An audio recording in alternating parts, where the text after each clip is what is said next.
Movie Time is brought to you by the Gateway Film Center, 1550 North High Street, Columbus, Ohio. Further details and showtimes online at gatewayfilmcenter.com. The award-winning It's Movie Time is produced by John DeSando. Listen to the shows and read reviews online at WCBE.org. I'm John DeSando. And I'm Kevin Carr. And even though this is... And it's Movie Time! And even though you may not hear my voice, because I'm on the mend, yeah, we will for sure hear Kevin. I will try to make up for it. Kevin. Yeah. There's a slew of female comedic films. Yes, sir. Yeah. I think the apex may be Spy. Yeah. Well, certainly a step up from Hot Pursuit. I'll give you that. For sure. What's happening now? I mean, there are hundreds of millions of dollars with this comedy. Yeah. Starring Melissa McCarthy. Yeah. Well, you know what's interesting is I'm when it comes to Melissa McCarthy, I think she's a fantastic comedian, and I think she's brilliant, and she's got a lot of things that she can do. But I was not a fan of Bridesmaids. I was not a fan of The Heat, and I was not a fan of Identity Thief or Tammy last year, and mainly because all the jokes boiled down to, hey, let's get the fat girl to swear. And isn't that hilarious? And I'm like, she's so much more than that. She can do so much more than that. And she does now in Spy. Yeah, and I think you're right. I like to think of the mirth coming from her girth. Yeah. And that has been, I mean, underneath all of the jokes in those movies have been the fact that she's an overweight woman. Yeah. Who's carrying herself into a different world where she's becoming more empowered. But it was still, up until this point, her girth that did it. And you're right on. I don't see it. I don't think that, I thought back and I was trying to remember, I don't think there are even fat jokes in this movie. I think one of the surprises to me was I was not conscious of her weight. Yeah. Through almost from the beginning. Yeah. Now some of it, of course, comes from that. She's not Rose Byrne, who was her foil. Oh, yeah. Yet, I began to think of her as a competent spy. Yeah. Well, she's not the typical spy, and it's not even just her weight. She's cute, and she's mousy, and she's timid, and she is awkward, and she keeps being given disguises like the crazy cat lady. But that doesn't, like I said, that plays more off just her whole package, and I think that's what works. Even under director Paul Feig, who did Bridesmaids and The Heat, this I think it allows her to spread her wings a little bit more, and to do some different things, and to take on a different brand of comedy and find a little more layers to it. In terms of the feminist movement, it's a real step forward because here she is, 40 years old. Relegated to a desk job. She was top of her class for the CIA, and yet she's doing a drone kind of thing. She is helping 007 Jude Law type, who's way out in the field, and she's here telling him where the bad guys are coming around the corner because they've got a drone who's coming in there. So in a sense, she is an operative behind a computer. Yeah. But that still is. She's never been in the field. Yeah. And then she gets the chance to go in the field. Some of it is absurd. Oh, it's all absurd. But see, that's a good spy spoof. The spy movies alone, they're absurd. I mean, you watch most James Bond movies, they're trying to make them a little more realistic now. But you go back and watch pretty much any James Bond movie pre-2006, and it's a whole load of absurdity and ridiculous. Even now, they're still absurd and silly. You know, I think that Paul Feig, the director, is a pretty bright guy. And he is coming up with... Do you know what he's going to be doing next? He's going to be doing next Ghostbusters, the female version of the Ghostbusters. All females for Ghostbuster. This guy's got a good role going. So let's give him some credit for taking her and shaping whatever he needs to do on her, even though I agree with you. I think she's a natural-born, brilliant comedian. Now, of course, at the top of her game around the world, there's no comedian who can top her at this point. But she's also supported by a great cast. And that was going to be my point. You got me. Talk to me about that cast. Well, I mean, you've got Rose Byrne, who's fantastic, who's really come out of her shell as a comedic actress as well.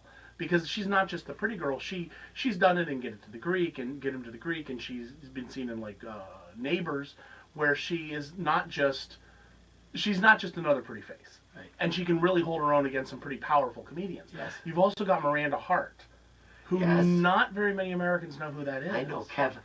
I realize that this is somewhat analogous to what they were doing with Melissa McCarthy. Uh-huh. That is, that she might rise as in that second banana role. Yeah. But do you think she's that good?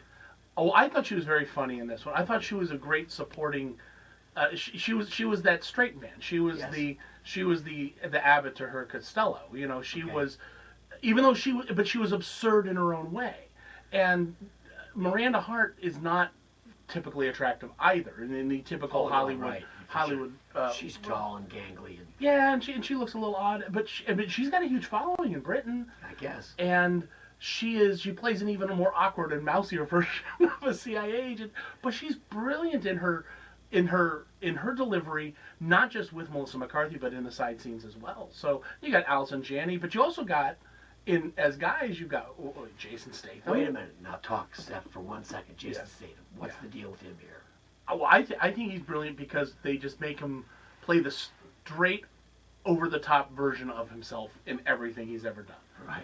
And that's what's so brilliant about it, because there's a whole sequence where he's just delivering just deadpan all these ridiculous things he's done in his career, and it's her reaction, and it's the fact that he's not playing it as a joke is what makes it Yeah, brilliant. he like recounts his whole career. Yeah. And it's all absurd. Yeah. But what I like is that when the two of them interact, McCarthy and Statham, Mm-hmm. there's something that echoes that old screwball comedy. Yeah.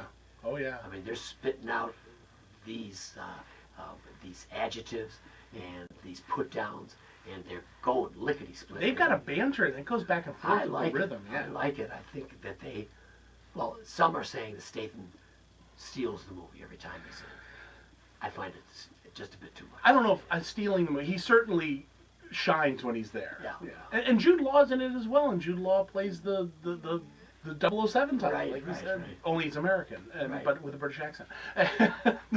Yeah, and so he's particularly good. Another favorite of mine is Bobby Cannavale, Yeah. and he plays an arms dealer. Isn't Yes, a smaller part, but he's in there, and it's a bit of. I mean, he plays the heavy sometimes, but I don't think I've seen him play this kind of heavy as the international arms dealer. Usually he's a mobster or something. Well, and I'm thinking he also plays very well the blue collar guy. Yeah. And so I thought, here he moves away from that. When you first shot of him, he's very slick, Mhm. very movie starish when you see him from a distance coming in. And I thought, well, there you go. He has upped himself. He has upgraded himself from the usual heavy or the blue collar. Mhm. And I thought, I thought he did a great job too. So the casting has been really terrific. Oh yeah, on this. it's fantastic. And I've said this to people. I said it works as a comedy, but it works as a spy film as well. It actually has a competent story. It's a MacGuffin. It's a nuclear bomb they're trying to get. It's Right. Austin Powers all over again. Although Austin Powers is totally that's at the far end of the absurd scale. This is more along the lines of something like a Johnny English movie, or I mean, this is reaching way back, but then like Flint kind of thing, where it's playing off the tropes of the field, but they still have the chase through the streets. They still have the helicopters. They still have the gunplay. They have the action sequences that work. So it's not just a bunch of jokes and gags. It works kind of as a spy movie on its own. And you're reminding me, as in the case of Jason Bourne and all the others, you have terrific locations. Now, these locations have been well used. Oh yeah, we've seen it before. Paris and Rome, we've seen them before. They still excite me. I still love to see them. They still photograph well. And that's part of the charm of the spy movies. I always love when they put the little they'll have you see the Eiffel Tower, and then they'll say Paris, Right, yeah. France, just in case you France. didn't know. I was like, oh, we weren't in Kentucky Paris, or something Ohio, like that. Yeah. Paris, Texas. That's always been a little Easter egg for me, and I always wonder if they're doing that just in case you don't know where Paris is with the Eiffel Tower. And I love it. London, England. Mm-hmm. Rome, Italy, all those. Well, Kevin, the film is spy. Any way you look at it, it stars Melissa McCarthy. Oh yeah. I think that we're going to be seeing a lot of her in the next 20 years. Yep. She's going to be an enormously wealthy lady. She already is. She's Yeah, got a string. sure, she's got a string now. But she is talented, and I'll tell you where I had a prejudice against her physicality before. I've now lost that, and I'm now looking forward to her as an actress, as an entertainer. Kevin, what grade would you award Spy? I'm actually going to say I'm giving it an A because I really enjoyed it. It was one of the big surprises of this summer for me. Great, thank you. And I'm going to, just to be a cool guy, I'm going to give it a B+. But that's because I have a cold, and I'm not thinking correctly. Well done, David. All right, cool.